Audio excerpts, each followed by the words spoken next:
एक कहावत है, नाच ना आगे जाने आंगन टेढ़ा, यानी खुद काम नहीं आता है और अहंकार में बहाने बनाना। दूसरी कहावत है, ठीकरा फोड़ना। इसका अर्थ है कि अपनी गलती का किसी दूसरे पर दोष मढ़ना। ये दो कहावतें आज बिहार के शिक्षा मंत्री पर आपको एकदम फिट लगेंगी। उनका नाम है प्रोफेसर चंद्रशेखर। शिक्षा मंत्री कुछ दिन पहले ट्वीट कर रहे थे तो खुद एक ट्वीट में 3 शब्द सही नहीं लिख पाए। उन्होंने अब बिहार में शिक्षक बनने की तैयारी करते बेरोजगार पढ़े लिखे डिग्रीधारी नौजवानों को अयोग्य ठहराया, इस दलील के साथ कि विज्ञान, गणित, रसायन शास्त्र यानी केमिस्ट्री और भौतिक विज्ञान यानी फिजिक्स पढ़ाने वाली योग्यता बिहार के बेरोजगार युवाओं में उन्हें नजर नहीं आती। अब छात्र इसे बिहार का अपमान बताकर शिक्षा मंत्री के खिलाफ ही दस्तक दे रहे हैं। बिहार के शिक्षा मंत्री प्रोफेसर चंद्रशेखर का एक पुराना ट्वीट दिखा जिसमें अशुद्धियों की भरमार है। फिरंगियों शिक्षा मंत्री ने गलत लिखा। शिक्षा मंत्री ने बिहार के जुल्म गलत लिखा। एकलव्य की संतान की जगह एकलव्य के संतान लिखा। जगदेव बाबू की संतान की जगह जगदेव बाबू के संतान लिखा। इनकी चूल्हे हिलाना है की जगह इनका चूल्हे हिलाना है लिख बैठे। एक ट्वीट में 5 गलती जिन शिक्षा मंत्री ने बिहार के की, जिनका ट्वीट देखकर अगर हिंदी का शिक्षक इन्हें रखना होता तो इनका डिब्बा गोल हो जाता।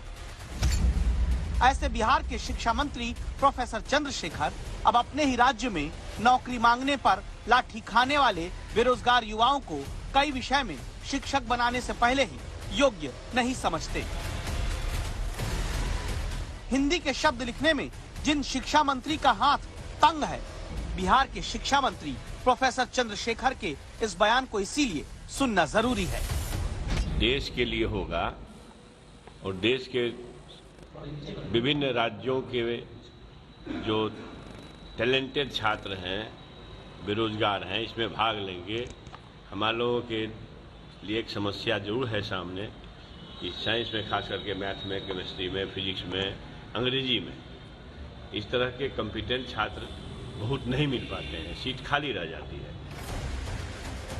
प्राचीन काल से जिस बिहार का शिक्षा के क्षेत्र में गौरवशाली इतिहास रहा, जिस बिहार में नालंदा और विक्रमशिला शिक्षा के सबसे बड़े केंद्र रहे, जिस बिहार में 21वीं सदी के भीतर पिछले कई वर्षों से सरकारी टीचर बनने के लिए बेरोजगार युवाओं को आंदोलन करने पर नौकरी कम, लाठी ज्यादा मिलती आई, वहां बिना परीक्षा आयोजित किए गणित, केमिस्ट्री, फिजिक्स, अंग्रेजी में अयोग्य ठहराने वाली विद्या शिक्षा मंत्री को कहां से कैसे हासिल हो गई? साइंस ब्लॉक में रिक्तियां रह जाती थी। आप देखें ना कि अध्यापक प्रधान शिक्षक की बहाली हुई और उसमें 6000 में कितना 369 लोग आए। तो ये है कि बेहतरीन गुणवत्तापूर्ण शिक्षण कार्य के लिए गुणवत्तापूर्ण विषय के विशेषज्ञ आवे और खास करके साइंस और अंग्रेजी की समस्या थी, इसलिए ओपन किया गया। शिक्षा मंत्री ऐसा क्यों कह रहे हैं? कहानी ऐसी है कि साल 2006 से बिहार में शिक्षकों की भर्ती शुरू हुई, जिसे पहले चरण की भर्ती कहा गया। फिर साल 2019 में छठे चरण की शिक्षक भर्ती हो पाई। फिर 4 साल बीतने लगे, 7वें चरण की भर्ती शुरू नहीं हुई। अब जाकर चौथे साल में शिक्षक भर्ती बिहार सरकार शुरू करने जा रही। 3 साल बाद 1,78,000 शिक्षकों की भर्ती प्रक्रिया शुरू करने का ऐलान हुआ। तब बिहार में सरकार ये फैसला लेती है कि इस बार सिर्फ बिहार नहीं बल्कि बाहरी राज्यों के युवा भी आकर शिक्षक भर्ती में शामिल हो सकते हैं। जब युवाओं ने विरोध किया कि ऐसा क्यों, ऐसा बदलाव क्यों हो रहा, तो शिक्षा मंत्री ने बिहार के युवाओं को कई विषयों में अयोग्य होने का ठप्पा लगा दिया।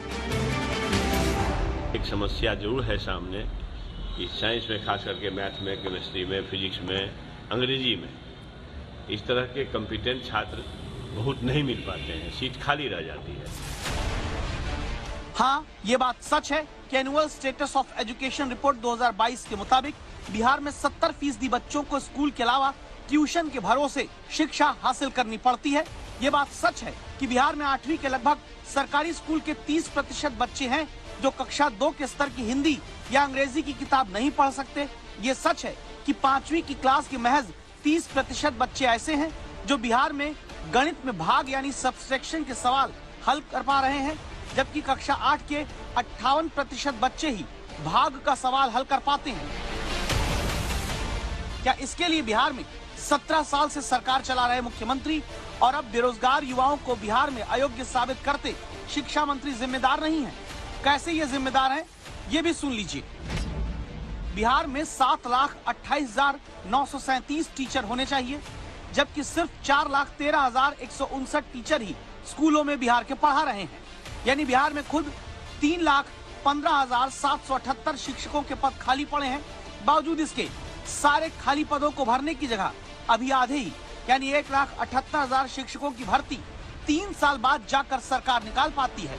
ये वही बिहार है जहाँ को महात्मा बुद्ध को ज्ञान मिला था। ये वही बिहार है जहाँ महावीर की धरती है। ये वही बिहार है जहाँ माता जानकी का जन्म हुआ था। ये वही बिहार है जहाँ वशिष्ठ नारायण सिंह जैसे लोग पैदा हुए थे। ये वही बिहार है जहाँ के जेपी थे। ये वही बिहार है जहाँ के कर्पूरी ठाकुर हुआ करते थे। ये वही बिहार है जहाँ का आर्यभट्ट था। ये वही बिहार है जहाँ का शेरशाह सूरी ने मुगलिया सल्तनत को खदेड़ दिया था। ये वही बिहार है जहाँ हर साल हजारों IAS IPS पैदा होते हैं। ये वही बिहार है जहाँ की मिट्टी में एक जिद है कि अपने लक्ष्य को पाने के लिए वो किसी हद तक जा सकती है। बिहार की बेरोजगार लाठी भी खाएं और अपमान भी अयोग्य ठहराए जाने का सहें तो जरूरी है दस्तक दी जाए।